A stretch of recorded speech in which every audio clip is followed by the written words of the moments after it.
So I thank Melissa Handel for giving us a little time on the program to talk about FORCE11 and talk about some of the activities that really were spurred by the last Beyond the PDF to give you ideas about how to participate. So FORCE11, as I mentioned, the Future of Research Communications and E-Scholarship, the same name as the conference, is the organization that is putting on this wonderful conference. And we thank the Sloan Foundation and the Moore Foundation for allowing FORCE11 to come into existence as a community. And what really is FORCE11? It is a grassroots effort to accelerate the pace of scholarly communication. So it was really born in 2011, hence the name FORCE11. It was born in 2011 at the first Beyond the PDF workshop and also a follow-on workshop in Dogstool, which led to the FORCE11 Manifesto, which is on our webpage and I hope was hacked at the hackathon yesterday, because it's still embarrassingly just a PDF. It'll be, interestingly enough, launched in 2012. And this year, I think that FORCE11 has really started to come into focus as an organization. We are growing. We got our 501(c) nonprofit status, so FORCE11 is an independent entity. And here are some of the founders. Many of them are here. That's a Dogstool workshop. But again, we've really sort of expanded way beyond our initial roots. I think the most important question is not just what is FORCE11, but who is FORCE11. As FORCE11 has grown, even though it arose largely out of biomedicine, and we have always had at least one astronomer, however, we realized that there were very few places where people from different communities, and those are academic disciplines, so the humanities, the social sciences, computer sciences, and also all of the different domains, if you will, that we work in. So publishers and scholars, tool builders, funders, that if we were really going to transform scholarly communication, you saw that there were a lot of people working across these different domains. There were some things we had in common. There are some things, obviously, that are of concerns to one community and not the other. But there really was no place for everybody to come together as equals. And FORCE11 is really a broad tent. People may, distrust various members. It's like, oh, it's the publisher, so it's this. But in fact, everybody who is here because they care about the future of scholarly communications and is working towards it as they see it. And it is this communication, it is this incubation, which allows us to move forward effectively, because I believe you need everybody. And the panel presentations and presentations here reflect that. So FORCE11 had an organization, again, that sort of grew up organically. There's an executive board. I happen to be the current president because our former president, Phil Bourne, went off to NIH to be the Associate Director of Data Science, and I think he's going to be here tomorrow. But you can see that our board membership is diverse. Dan O'Donnell's from the humanities. We have people from the publishers. We also have a rather large and prestigious advisory board, but of course the main focus of FORCE11 is the membership. And we're currently at 941 members, and I thought another nice 1K challenge would be for us to break the 1K barrier. So 1,000 members of FORCE11 by the end of the FORCE 2015 conference would be a great milestone. I remember at Beyond the PDF in Amsterdam, we went from 200 to 300 members, and that was a big milestone, and we've clearly gone a long way since then. But also this year we've started to codify a little bit of the bylaws and what have you. We don't want to be stultifying, we don't want to be too corporate, but at some point you have to have some organization. And we will be announcing elections this year, so we are expecting people to sort of step up and take over the leadership reins of FORCE11, and those announcements will be made sometime during the year. So again, join and stay tuned. So what is really FORCE11? What do we offer? FORCE11 really is a community platform. It is a place to host discussions. It has a tool and resource catalog. It hosts blogs. Of course, the FORCE meeting is one of our major activities. But also over the past year, the working groups that we've hosted through FORCE11, spurred in large part, or often by the 1K challenges that we have here, really have started to come forward.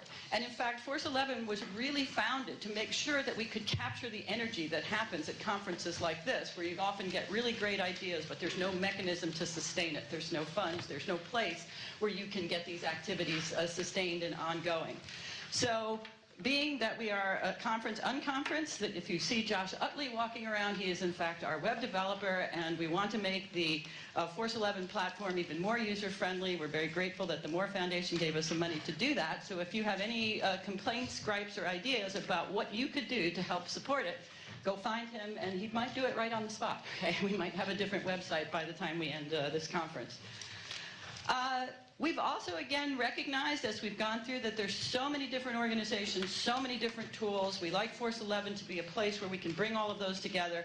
Those of you who walked out may have noticed the beautiful visual notes taking. This was the visual notes from the same group in Beyond the PDF, where we were really trying to say there's a landscape of scholarly communications, and where does everybody fit? What projects are there? What people are there? What tools are there? And you heard Dan and Robin that there's a little bit of white paper out there where you can put yourself on the map, because we'd like to know about you. We'd like to know about all the different organizations, and you'll hear a little bit about the Future Commons group who's trying to map all of that when we have the sessions tomorrow.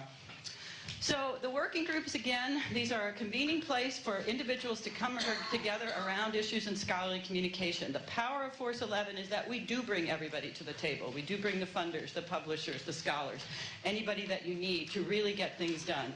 We provide web working space, and thanks to Stephanie's excellent facilitation of these working groups, we tend to favor short-term working groups with a clear focus, a deliverables specified, and a timeline determined. We don't want people to sort of carry on. These aren't standing committees. These are, you've come together, you want to do something, do it, and move on, and make those things available.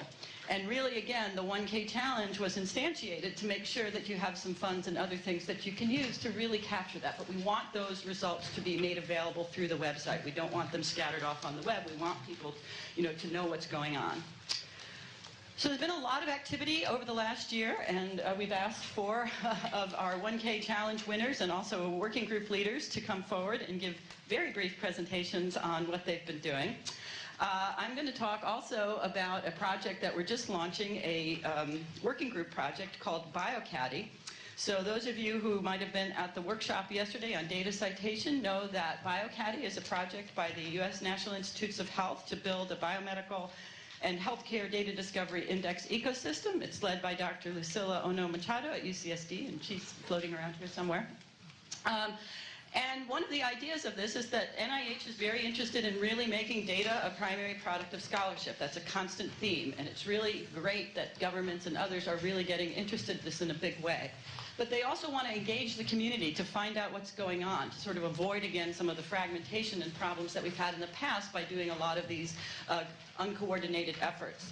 So FORCE11 was actually engaged to provide the community engagement arm, and we held a workshop here to bring in the international community, to bring in all the different domains that have something to say about data citation.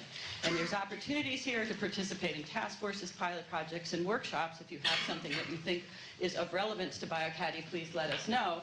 And I gave you the website right there. So this is one of our major activities that's just getting up and running, but there are others. And I'd like now to introduce Dr. Merce Crosis, who's going to talk about the Joint Declaration of Data Citation Principles. And you get 5 minutes. 5 minutes. Thanks, Marianne. So I'll get started.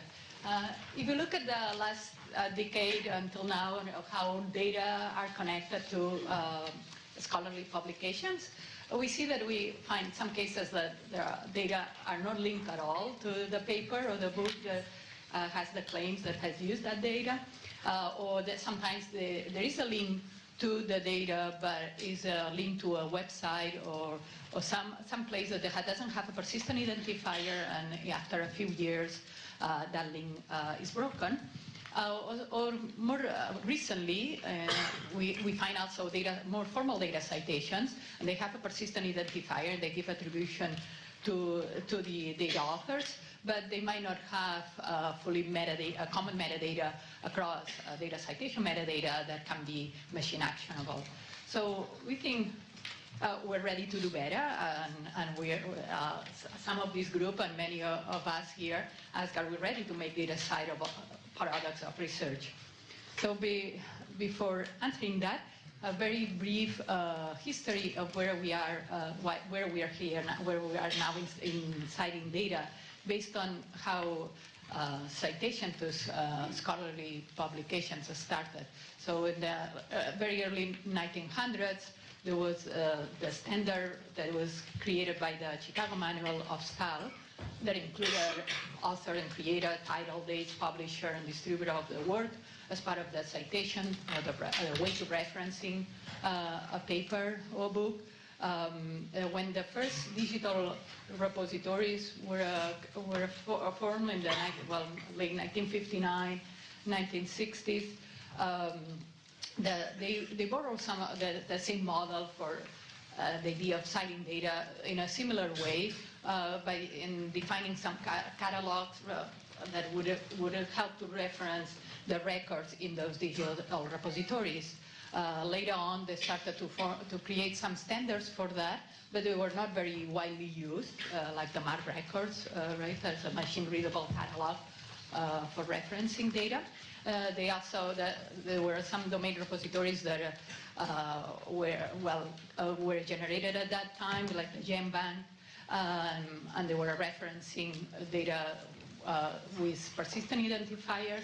And more, in the last decade or more, in the last 15 years, there's been a growth of community repositories that have used data citation as the way to, generate a data citation for every one of the data sets or their data records. And also at the same time, DOI services like the data site dedicated to data. So after that, in the last Beyond the PDF, about a couple years ago in Amsterdam, we thought we were ready to consolidate all these efforts that had been done related to data citation and the practices and the research done on that to a set of principles, just 8 principles that if we could all agree and endorse, we could start making a difference and to just widely from publishers to repositories and so have a similar way of citing data. These principles are introduced by sound reproducible scholarship rests upon a foundation of robust accessible data, and that data should be considered legitimate citable products of research. So those citation principles were created by formation of the synthesis group that had a representation of about 25 organizations and combined the principles that had come from a co-data long study that there is a paper 30 or more pages on that define the co-data principles. The Amsterdam Manifesto that were proposed in the last Beyond PDF by FORCE11, and the data site principles. And by an effort of weekly to bi-weekly meetings by a group, probably many of you were participated in those phone calls, and with a lot of coordination by FORCE11, Marianne and Stephanie.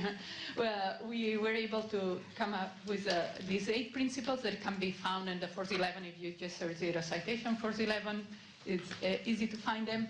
And they're based on importance. Data citations should be given the same importance of citations to other research products. Credit and attribution, they should be, the citation should facilitate attribution to the data producers, data managers, all the relevant people that contributed to the data. Evidence, if there is a claim in a paper, in a published work, there should be the underlying data should be cited. Unique identification, that there should be a persistent identifier that resolves to the data set. Access, that persistent identifier should provide or should facilitate access to the data set. Persistence, that it should persist even beyond, even if the data is not accessible anymore, there should be still the data citation should be still resolved to a place where there is information about that data set. Specificity and verifiability, that citation should have information about what part of the data are being cited, and it should be able to be verifiable. And interoperability, so since Marianne is pointing that I should be finishing, here's an example from the database repository and how data citation is generated for the data set, and it has all the components that make it compliant to the data citation principles. And Tim will talk about the implementation steps on that. We're cutting out time. No Hi, I'm Tim Clark, and so if I just hit this little advance, is that right? Yeah. So the principles are principles. They're not implementation instructions. We had, I can't remember how many organizations, but a large 25 significant academic and organizations, publishers, professional organizations endorse them. And That was 80. 80, sorry. It was 25 involved, it was 80 that endorsed. And, but the question then comes up, okay, so if people endorse these principles, but does this result in some action, or are we just going to let them get away with just endorsing something?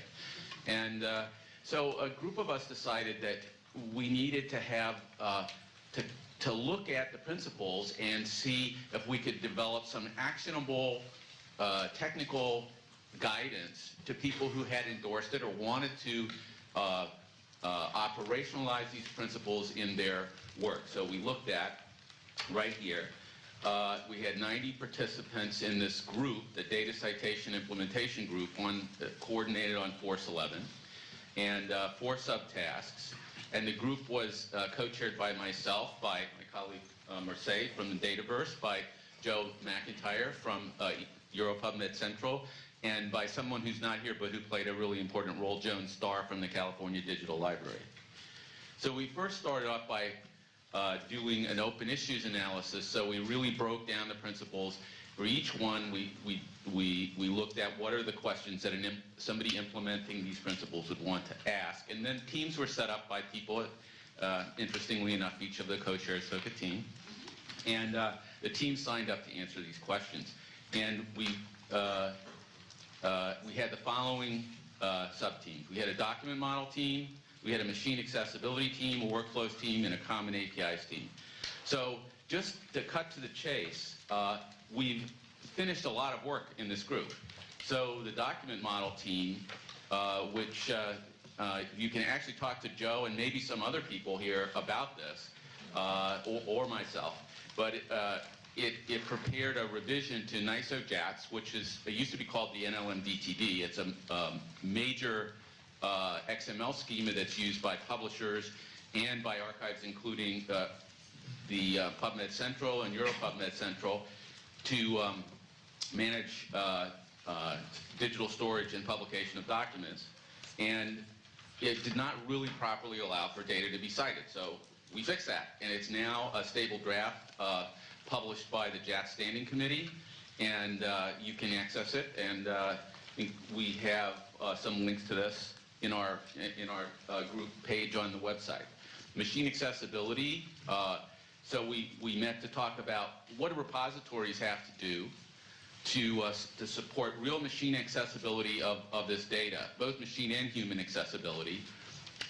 And we talked about identifier schemes, what are the right schemes to use, what kinds of metadata need to be provided, what kinds of metadata vocabularies are acceptable or recommended, and so forth. And how do you actually serve and vend these objects? And we have a publication out. It's right now it's on a preprint server at PeerJ, but it's under review, and I hope we'll have some favorable results for you shortly.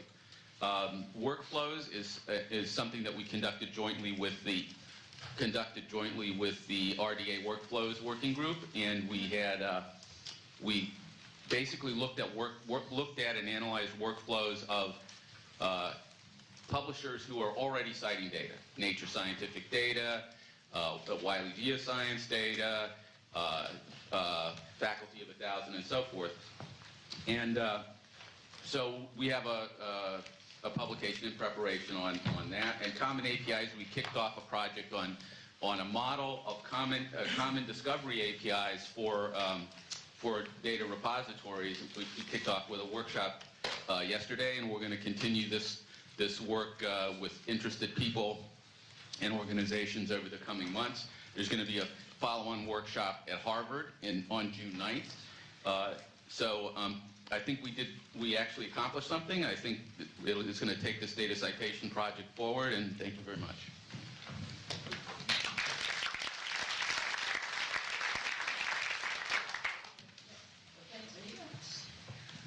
Hi, thank you very much. I'd like to present to you some of the outcomes of the Resource Identification Initiative. This is another one of the FORCE activities, so you can find it on the communities group, on the communities subtask of the FORCE11 website. And there are lots and lots of people involved. Mostly I would like to call out OHSU, obviously our parent NIF, and all of the journal editors that are involved with this, because they are really on the front lines. The problem we're addressing is this. This is a typical sentence out of a methods section, and in terms of trying to find that particular reagent, it's really hard to do. Our colleagues at OHSU had quantified this for us, so the identifiability of these reagents is quite low across disciplines, and so in order, wow, I apparently don't have a title for that anymore. Okay, so can we fix that? And we were trying to fix this identifiability of research resources inside of the methods sections.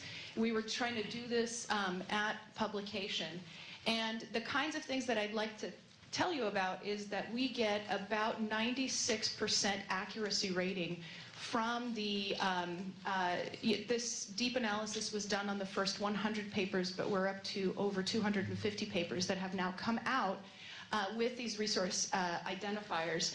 And that is very cool, because what we did is we signed up 25 of the journal editors in neuroscience to sort of take on this as a pilot project in the February of last year. So this has not been going on for a year yet in terms of the actual pilot starting. And we actually now have RRIDs in 40 papers. So this has been, excuse me, 40 journals, 250 papers. So we're really excited because as a pilot, this has been fantastically successful. Here are some of the journals. There are lots of organizations involved. You know, for the credit of Faculty of 1000, Elsevier, Springer, and many others who have updated the centralized instructions to authors, which we quickly found out that no one reads. So, you know, really what it's come down to is an interaction between the journal staff and often the editor-in-chief himself or herself and the authors. And that interaction really results in a very high level of compliance by the authors. They were supposed to include these RIDs in the methods. We created a website for them, a portal, to find these IDs all in one place. That was very instrumental. There's a help desk, so I have personally helped lots and lots of people find their identifiers for antibodies and organisms and other things that we agreed to. There are some fun things to know about what is the way that people can actually copy and paste this text into their methods section. They actually, they get the identifier right 96% of the time, but the rest of the text is, well, who knows. So fun things that came out of this, lots and lots of people were submitting data to our databases. And we've only had one paper where 3 identifiers were stripped out by typesetting. Where's Caddy? So lots and lots of fun little bits and pieces. We are preparing a manuscript on this now. Actually, Nicole had rerun her analysis to figure out if the methods have gotten better in these participating journals. And I think by and large, this is an absolutely wonderful result. The methods identifiability across these papers is getting much better if the authors are asked to do this. So that was fantastic. The other thing is we did everything in the open because we're FORCE11. And doing everything in the open means you have an API that's completely open and free to use. We actually have a set of CC0 licensed data associated with this. And one of the things that's been done is some resolvers have actually come out, not resolvers, but some apps have come out. The most notable is we just had Science Direct release their second version of the antibody application, which is driven off of this data. So, how can you help? And there, I swear there was a title here this morning. Oh, okay. Well, that's fine. It's there. Yeah, it's right there. See that? Perfect. All right, so are you an author? Can you help us put these RIDs? It's actually really easy. Reviewers, we have lots of reviewers in the room. I call on you to make methods better. And editors, we have also many editors in the room. One of the founders is still actually getting his journal started on this, so you haven't missed the train. But we would love your help and participation. Funders, obviously, we need your participation. But for everyone else, this is a very easy thing to do. We're continuing to run the project, and actually the number of help requests has gone down, which either people are getting used to these things, or who knows. Okay, thank you very much.